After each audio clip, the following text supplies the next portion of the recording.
성경특별 세미나 다니엘과 요한계시록입니다. 저희 강의 영상을 처음 들어오신 분들은 채널 안에 들어가시면 다니엘과 요한계시록에 관한 마지막 때 강의 영상들이 많이 올려져 있습니다.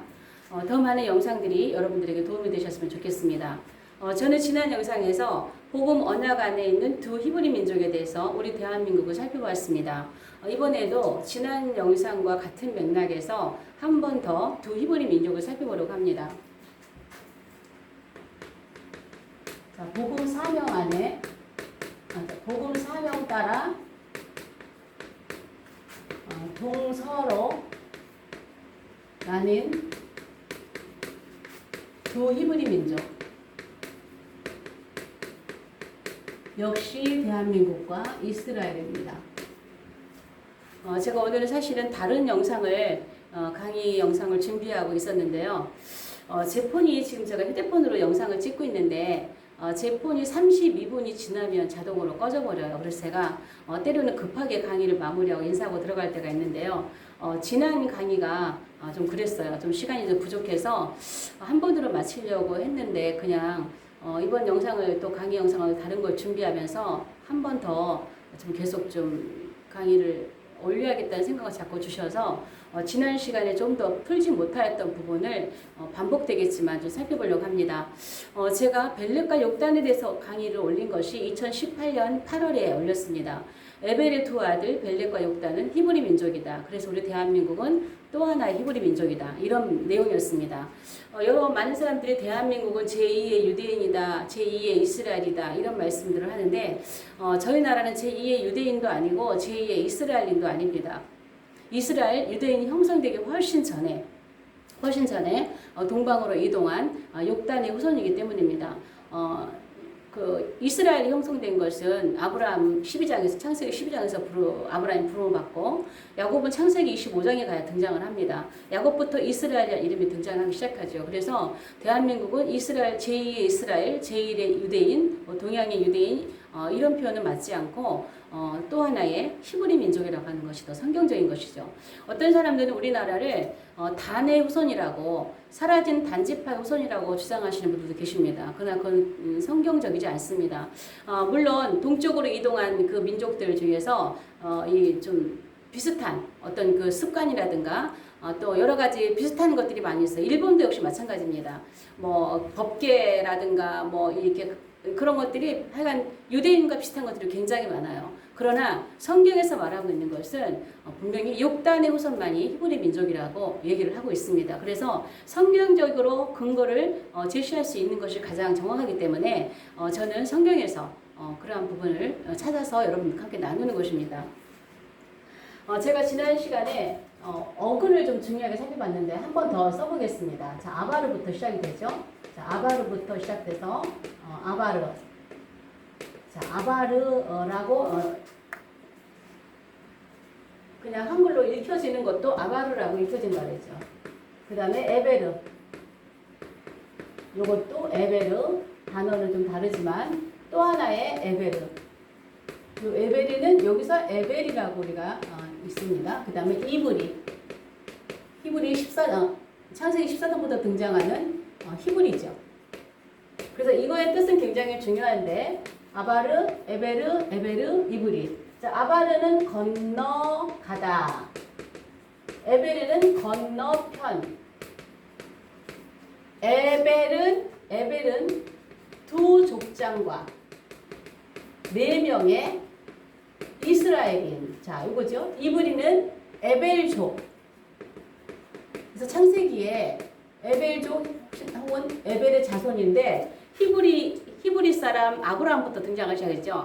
히브리 사람 아브라함, 히브리 사람 이거는 전부 다 에벨족이라는 얘기예요. 그런데 성경에는 창세기 10장에 보면 이제 창세기 10장 21절에 셈은 에벨 온 자손의 조상이다라고 그러죠. 그래서 에벨을 얘기를 하고 있어요. 셈 밑에 아르박사 또 셀라 이렇게 있는데 에벨부터 얘기를 하고 있어요. 왜냐?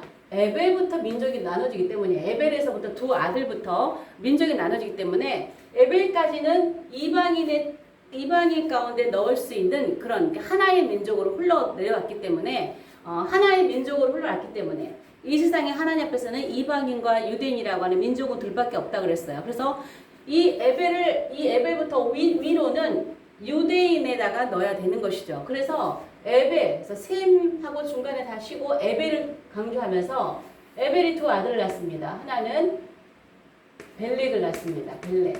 하나는 욕단을 낳죠.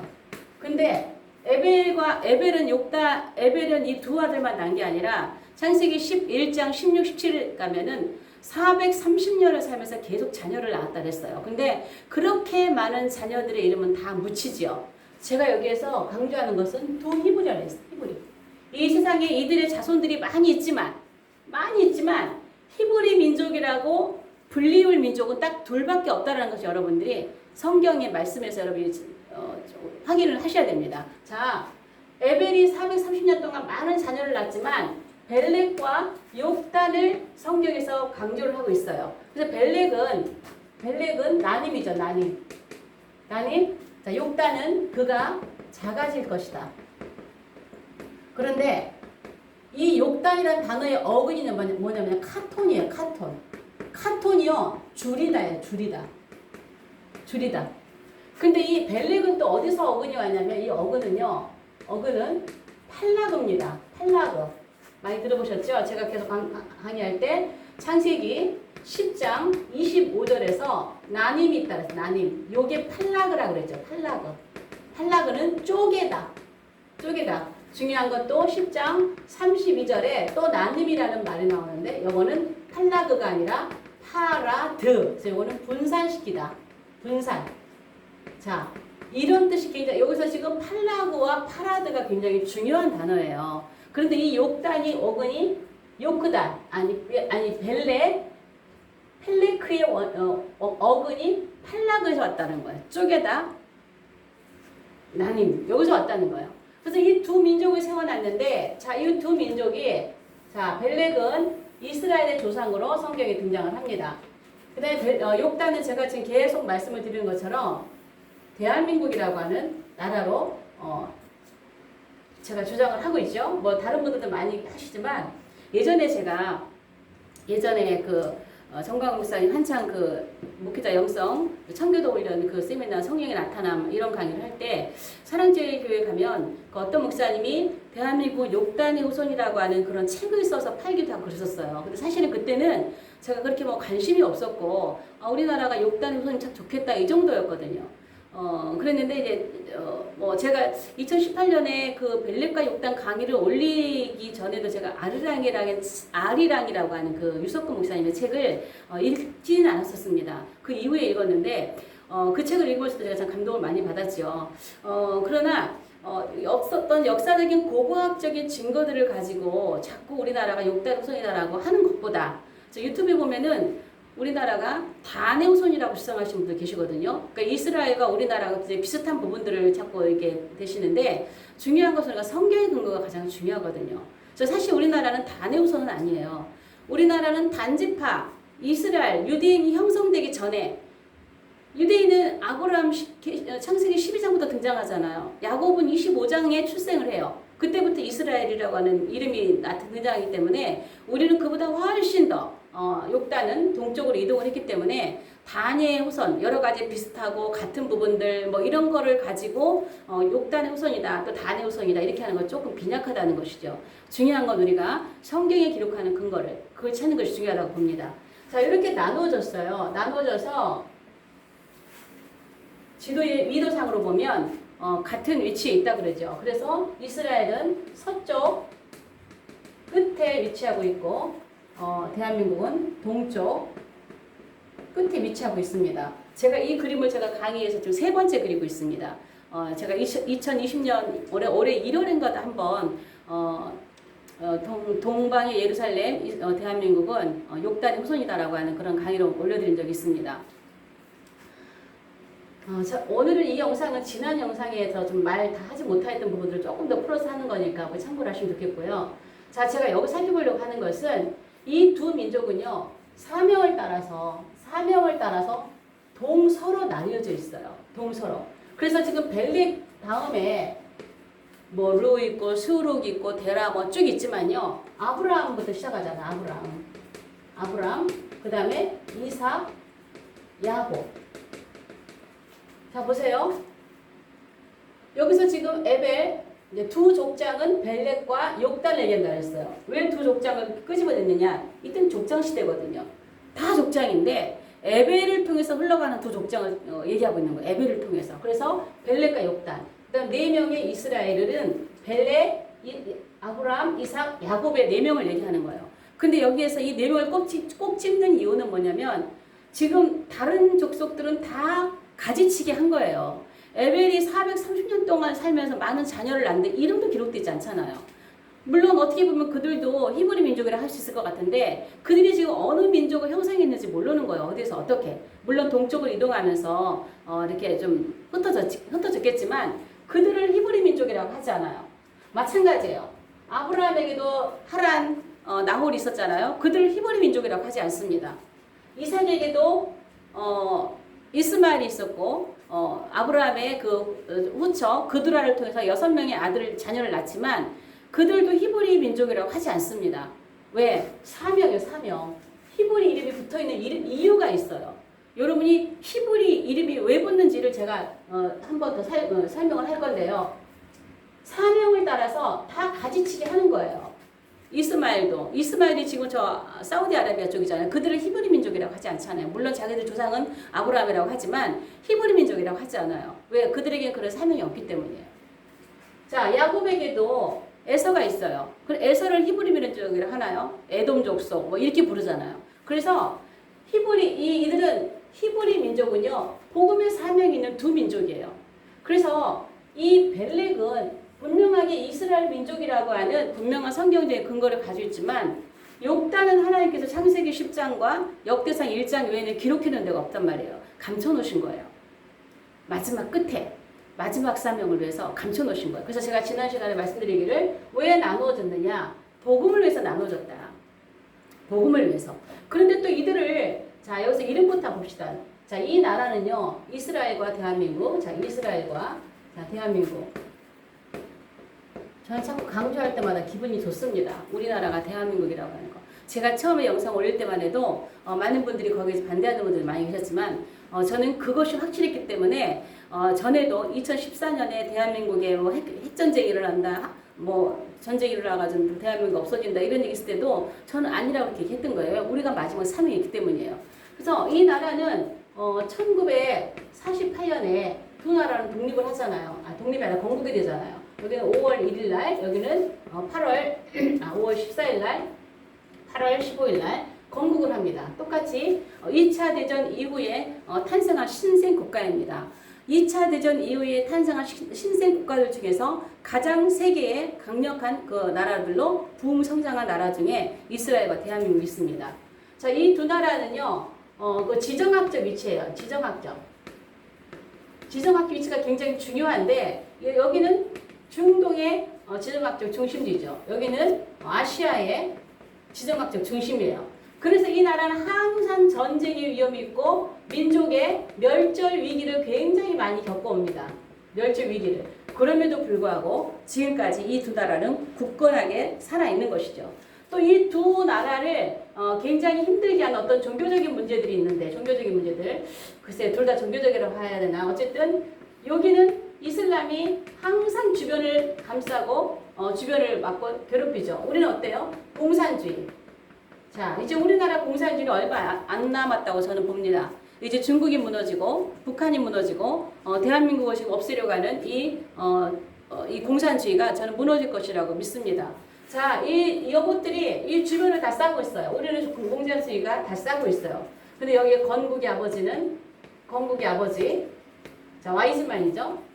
와이즈만, 여기는 이승만 대통령께서 기독교 입국론으로 세워진 나라죠. 그런데 이 이승만 대통령께서 우리나라를 자 기독교 입국론으로 세웠는데 우리나라가 처음 세워질 때가 기독교. 뭐 그때는 기독교라고 그 기독교라는 말을 쓸 수는 없겠죠. 그때는 이제 예수 그리스도가 오시기 전이니까.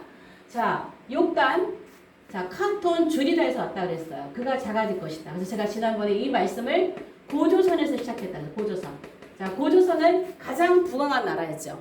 그냥 고조선을 지나서 고구려, 백제, 신라 여러분 지도를 보면은요, 저 발해나 그 가야나 또 뭐 이런 나라들이 굉장히 땅이 넓잖아요. 고조선, 뭐 고구려 막 이 옛 우리 한반도의 땅이 엄청 넓었단 말이에요. 근데 그 중에서 가장 부강했던 때가 고조선이거든요. 땅도 넓고.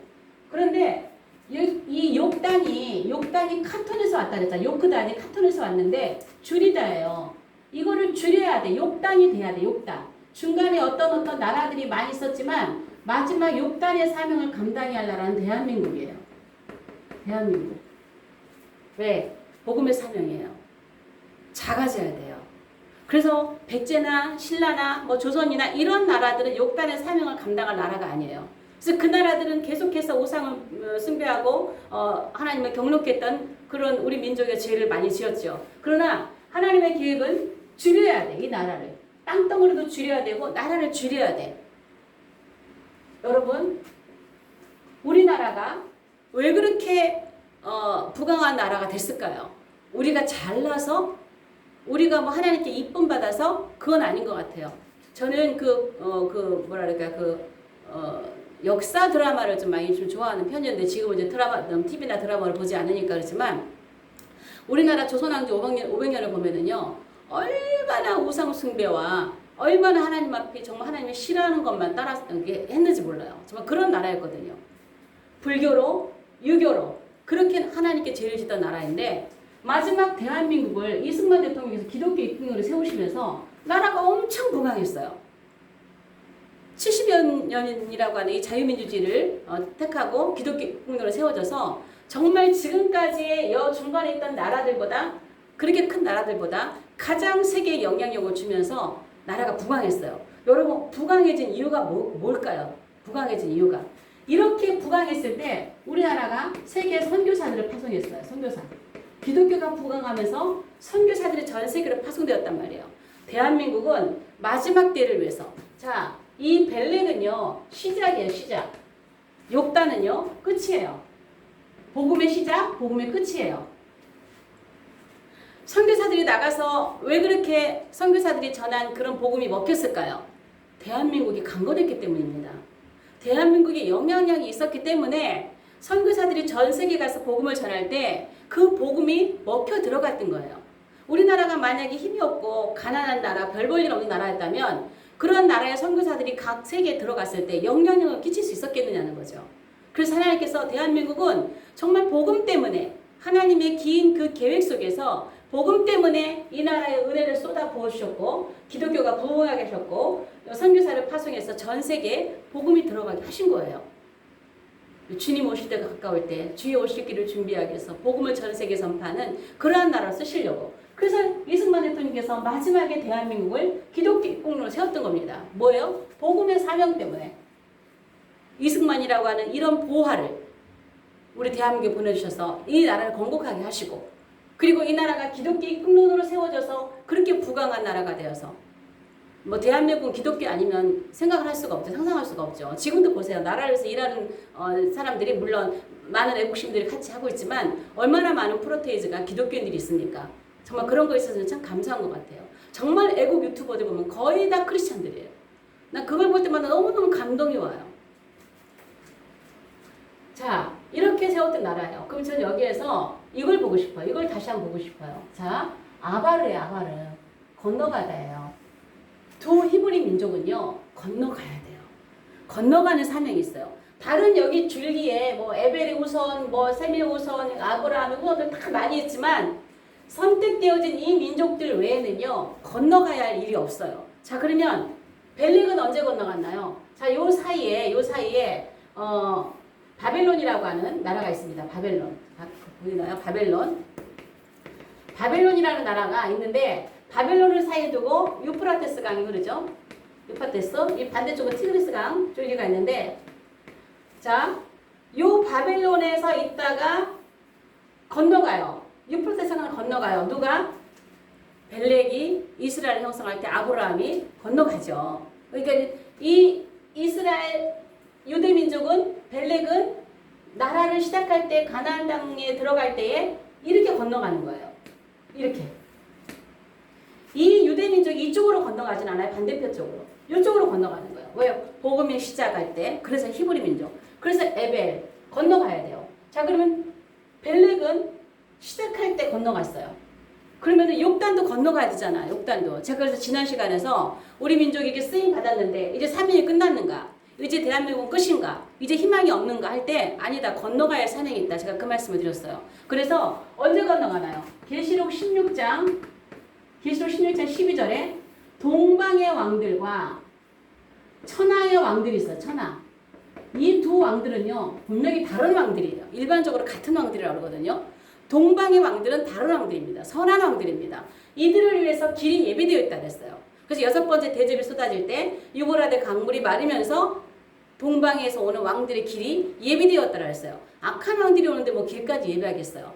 헤토이 마저라고 하는 이거는 준비하고 공급하고 예비해 놓다 이거거든요. 그래서 이 동방의 왕들이 이 마지막에 건너가는 거예요. 언제? 이스라엘 백성의 무깁도에서 아마겟돈 전쟁으로 힘들어할 때 이제 마지막 주님이 오시는 길을 앞두고 이스라엘을 갈 때 그 이스라엘 돕기 위해서 동방에서 어떻게 해요? 이제는 벨렉은 복음 끝에 모든 것이 끝나는 끝에 벨렉은 동쪽을 넘어서 이 벨렉의 유프라트 강을 이쪽 이렇게 건너가지고 건너가는 거예요. 유프라트 강 넘어서.